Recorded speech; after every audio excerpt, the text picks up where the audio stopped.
کبیرہ گناہوں سے بچنا. کبیرہ گناہ کون سے ہیں؟ سب سے بڑا گناہ اسلام میں فرض نماز جان کر قضا کر دینا. اور یہ جو نیا فتویٰ آج کل نئے نئے اسکالرس کا آ رہا ہے نا کہ ضرورت کے وقت 2 نمازیں آپ اکٹھی پڑھ سکتے ہیں ظہر کے ساتھ اثر، بالکل غلط ہے. الٹے لٹکے ہوئے ہوگے قیامت کے دن.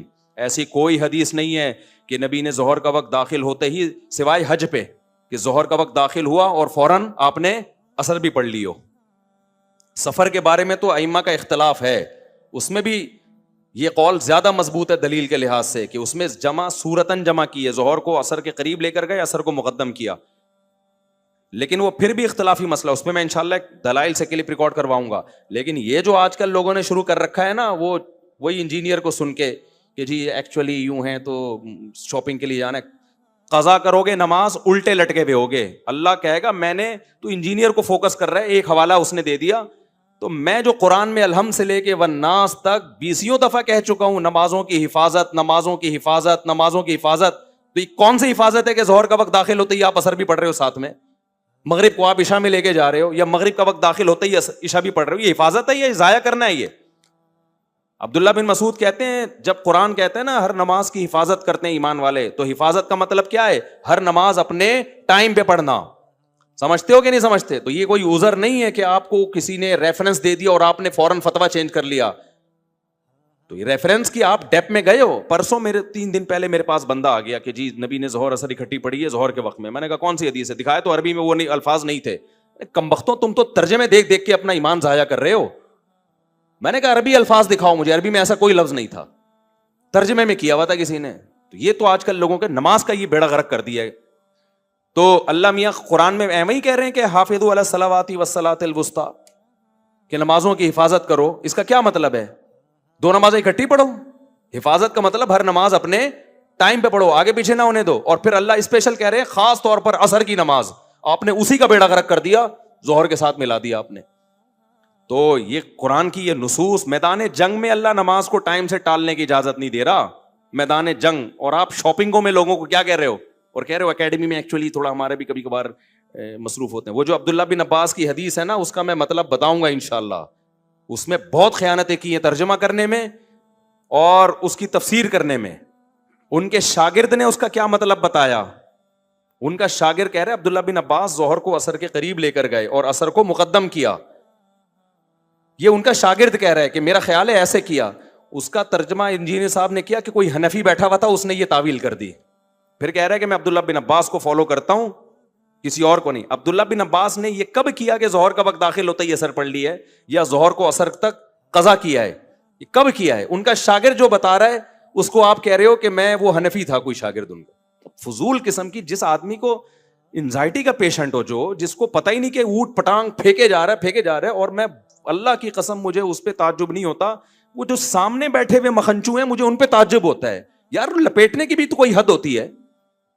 تم اس سے پوچھ نہیں سکتے کہ حضرت یہ تعویل جو کہ ہے کہ ظہر کو مؤخر کیا اثر کو مقدم کیا، یہ کسی حنفی نے کی ہے یا عبداللہ بن عباس کے شاگرد نے کی ہے؟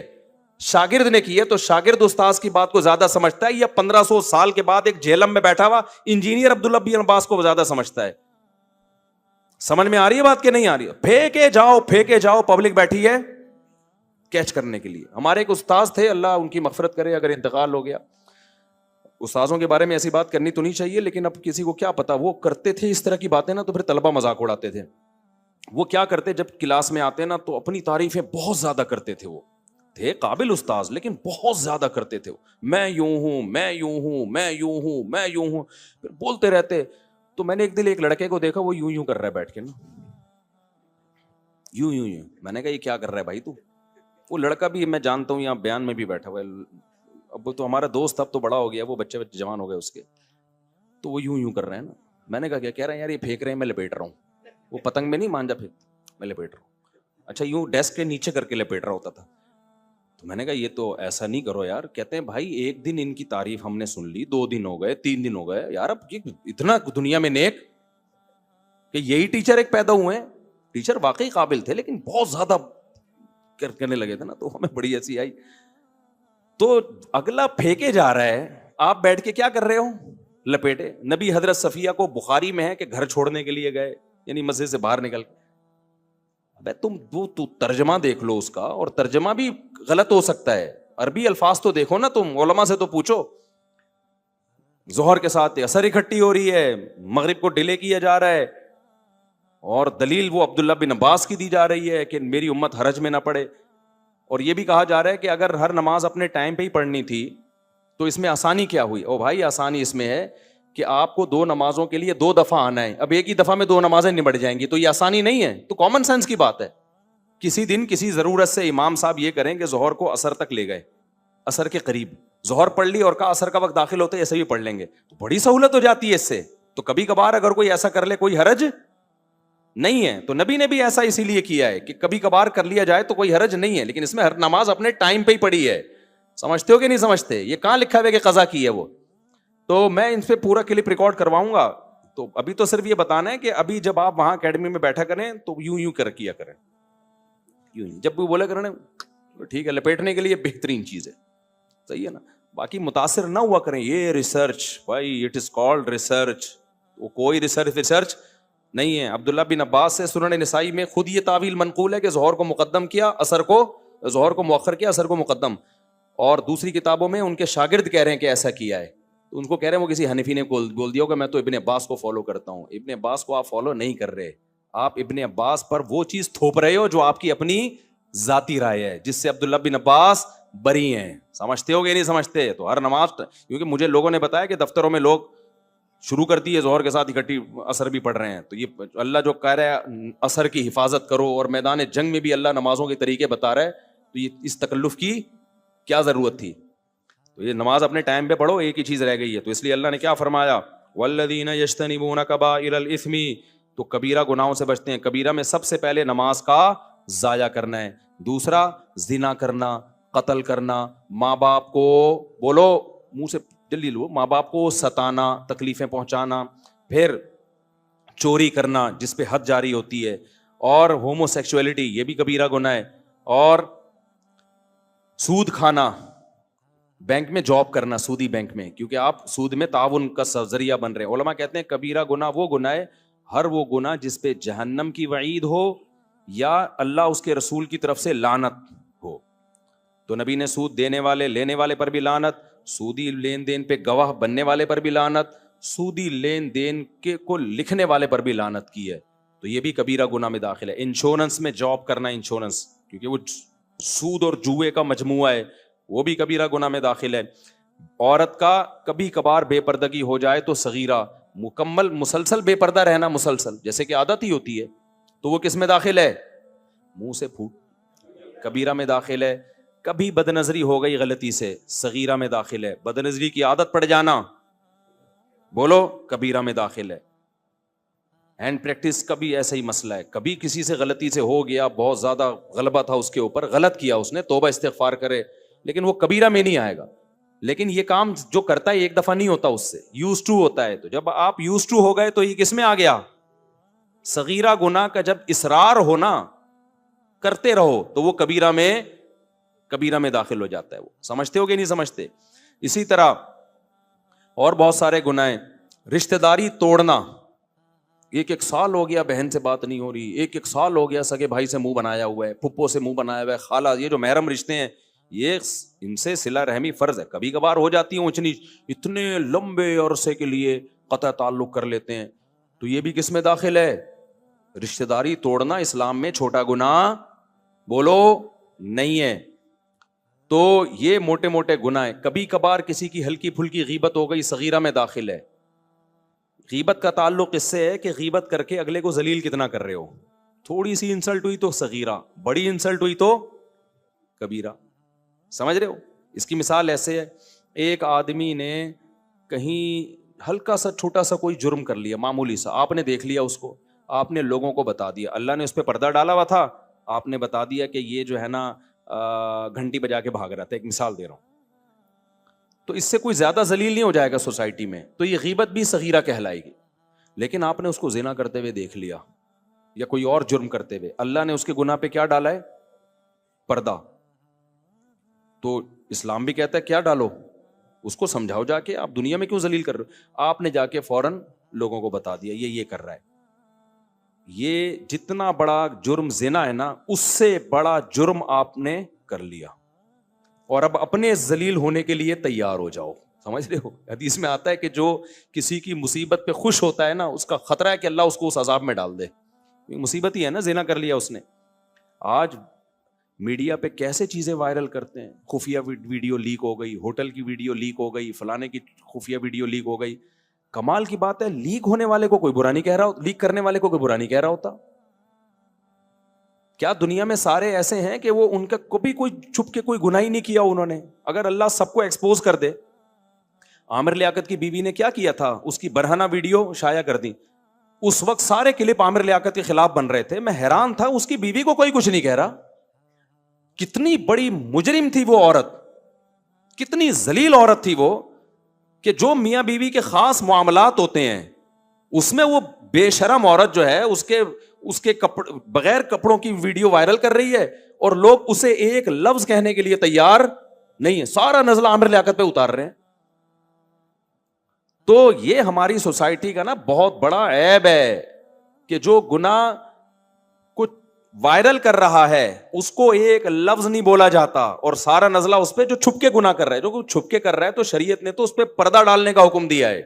ہاں کھلے عام کر رہا ہے تو پھر اس کو ذلیل کرتے پھرو. تو یہ بہت بڑا المیہ ہے ہماری سوسائٹی کا. بھائی بتا رہے ہوتے ہیں مزے لے لے کے اس نے یہ کیا، اور پھر ان میں اکثر جھوٹ بھی ہوتا ہے، ہمیشہ سچ نہیں ہوتا اس میں. تو اس لیے، اور خاص طور پہ طلاق کے بعد نا، یہ ذہن میں رکھو، میاں بیوی ایک دوسرے پہ الزام لگاتے ہیں، ان الزاموں کو کبھی ویلیو نہ دیا کرو. شوہر کہتے ہیں میری بیوی غلط تھی اس لیے میں نے طلاق دے دی. بولو تو الو کا پٹھا ہے. جب دے دی ہے، تیری بیوی نہیں ہے، تو شرم نہیں آتی کسی اجنبی عورت کے بارے میں ایسی باتیں کرتا ہوا؟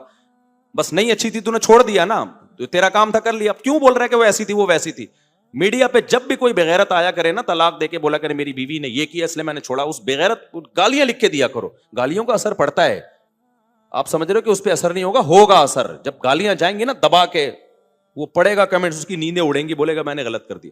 اور اسی طرح عورت اپنے شوہر پہ الزام لگا رہی ہو نا علیحدگی کے بعد، اس نے یہ یوں تھا، یہ یوں تھا، یہ یوں کرتا تھا، یہ لڑکیوں سے باتیں، اس کو بولو تو ایک نمبر کی کیا ہے، بے شرم ہے.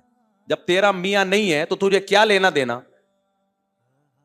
تو یہ ہماری سوسائٹی میں نا، اور میڈیا والے بھی چسکے لیتے ہیں بالکل، تو بہت مزے لے لے کے اس کو وائرل کر رہے ہوتے ہیں. تو یہ اسلام میں حرام ہے، گناہ بولو کبیرہ ہے. اسی طرح بھائی کہتے ہوئے ڈر لگتا ہے لیکن مسئلہ ہے، میں چھپا نہیں سکتا، مرد کے لیے داڑھی کاٹنا بھی گناہ ہے، بولو کبیرہ ہے.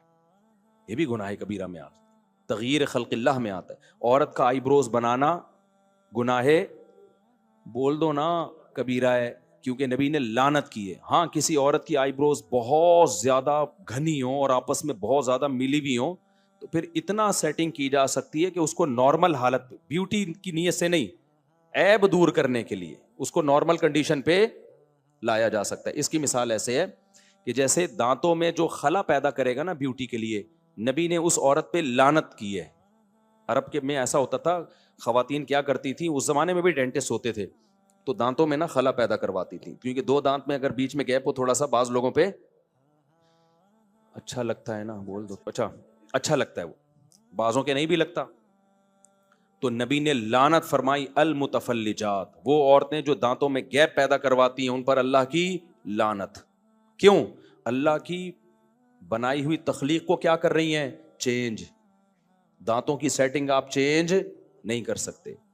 آپ کی ناک جیسی ہے اللہ نے گاڈ گفٹڈ ہے، اس کو چینج مت کرو کہ آپریشن کر کے اتنی باریک نہ. وہ ڈاکٹر دکھا رہے ہوتے ہیں یہ والی ناک پسند ہے، یہ مائیکل جیکسن کی ہے، یہ فلانے کی ہے، یہ فلانے کی ہے، کون سی سوٹیبل ہے؟ یہ نہیں ہے بھائی، جو اللہ نے ناک دے دی وہی ہے. ہاں کسی میں عیب پیدا ہو جائے، چاہے وہ پیدائشی ہو یا ایکسیڈنٹ کی وجہ سے ہو، اس عیب کو دور کرنا جائز ہے. اب ایکسیڈنٹ ہوا، اچھی والی ناک دائیں بائیں ہو گئی تو اس کو سیٹنگ پہ لا سکتے ہو بھائی. یا پیدائشی طور پر پیدا ہوا بچہ، کوئی ناک اس کی غیر معمولی طور پر بھدی ہے جو عام لوگوں کی ہوتی نہیں ہے، کوئی غیر معمولی ہے، تو اس کو آپریٹ کر کے نارمل کنڈیشن میں. اسی طرح دانت آگے بھی نہیں کر سکتے پیچھے بھی نہیں، لیکن کسی کے پیدائشی طور پہ دانت بہت زیادہ آگے نکلے ہوئے، جب دانت نکلے تو بعض لوگوں کے دانت ایسے ہوتے ہیں نا ہونٹوں سے بالکل باہر آ رہے ہوتے ہیں، قدرتی طور پر ایک عیب ہے، وہ کھانے میں مشکل، پینے میں مشکل، وہ ہر وقت دانت دکھا رہے ہوتے ہیں لوگوں کو. تو ایسی صورت میں یہ چونکہ ایک عیب ہے، اس کو آپریٹ کر کے نارمل کنڈیشن پہ لانا بولو جائز ہے. تو اسی طرح آئی بروز بنانا عورت کے لیے بیوٹی کے لیے حرام ہے، لیکن اگر کسی کی بہت زیادہ جنگل بنا ہوا ہے اور بالکل ملی ہوئی آپس میں، تو ان کو اتنی کنڈیشن میں لانا جو نارمل ہوتی ہیں، نارمل عورتوں کی ہوتی ہیں. لیکن ایسی 100 میں 2-4 ہی ہوتی ہیں ایسی عورتیں جن کی بہت زیادہ بھدی آئی بروز ہوں. ورنہ خواتین اس فتوے کا سہارا لے کے پھر کیا کرتی ہیں، اچھا ہماری بھی بھدی ہیں. آپ کے بھدی ہیں یا نہیں اس میں آپ کی رائے کا اعتبار نہیں ہے. اگر آپ کی ایسی ہے جیسے نارمل خواتین کی ہوتی ہیں تو بس یہ اس کو چھوڑ دیں اپنے حال پہ. ہاں اگر 100 میں کوئی 2-4 خواتین ایسی ہوتی ہیں، جیسے 2-4 ہوتے ہیں جن کی ناک بہت ہی موٹی پیدا ہو گئی، 2-4 ہوتے ہیں جو بےچارے لنگڑے پیدا ہو جاتے ہیں، 2-4 ہوتے ہیں سینکڑوں میں جو کوئی معذور ہوتے ہیں، تو ایسے ہی 2-4 خواتین سینکڑوں ہزاروں میں ایسی ہو سکتی ہیں جن کے آئی بروز بہت زیادہ بھدی ہوں، وہ اس کو سیٹنگ پہ لا سکتی ہیں. سمجھتے ہو؟ تو اسی طرح ناخن نہ کاٹنا، نبی نے 10 چیزیں پیغمبروں کی فطرت میں بتائی ہیں، ان میں ناخن کاٹنا. یہ جو فیشن کے لیے چھورے گھونپے ہوئے ہیں نا، اتنے بڑے بڑے چاقو نکلے ہوئے ہوتے ہیں، اچھے بھی نہیں لگتے، یہ دہشت ہوتی ہے اور کتنی تکلیف ہوتی ہے خواتین کو کھانا کھانے میں، اور جو ہے وہ کس قدر مصیبت ہے یار. ایک ہمارے تو تھوڑے سے ناخن بڑھ جائیں ایسی الجھن شروع ہو جاتی ہے. اپنے آپ کو کیوں عذاب میں ڈالا ہوا ہے تم نے بھائی، کاٹو ناخن کو. انگریزوں سے آئی یہ چیزیں. تو یہ سب چیزیں تغییر خلق اللہ میں داخل ہیں.